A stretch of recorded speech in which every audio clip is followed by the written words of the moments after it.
The sun was setting, casting an orange glow over the quiet streets as Dinel sat on the front steps of his parents' house, lost in thought. It was here, on these very steps, that he used to wait for Bilan to arrive, pedaling up the street on his old bicycle with the steady rhythm of a heartbeat.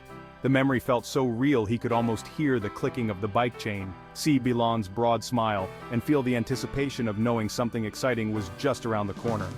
Bilan was more than just a family friend. He was a presence that lit up Dinel's world. Unmarried but hopeful to settle down one day, Bilan was like an uncle to Dinel, filling his world with laughter, adventure, and a kind of mischief that made him look forward to each visit. Every time Bilan came, he brought small gifts, kind words, and promises, one of which was a small but growing debt. Bilan had promised Dinel a bit of money, just a little something for him to look forward to, but before he could fulfill his promise, Bilan passed away. The news of Bilan's passing hit Dinel differently.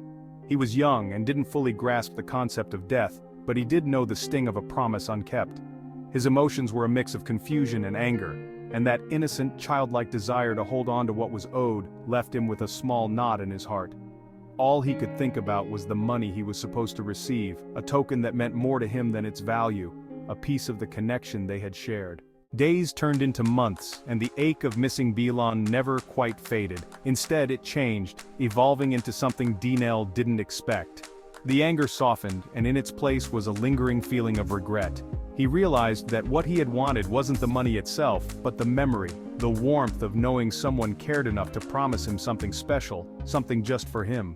Years later, when Dinel was old enough to reflect on the strange emotions he'd felt, he realized that he was holding on to a memory of Bilan that was precious but incomplete. The debt wasn't a currency of dollars, but of moments. Bilan had given him far more than he could count. In that small debt lay a reminder of the joy, the care, and the innocent bond that had shaped a part of Dinel's life. In a way, Dinel had learned that love leaves behind many forms of wealth, and sometimes the things we can't collect stay with us longest.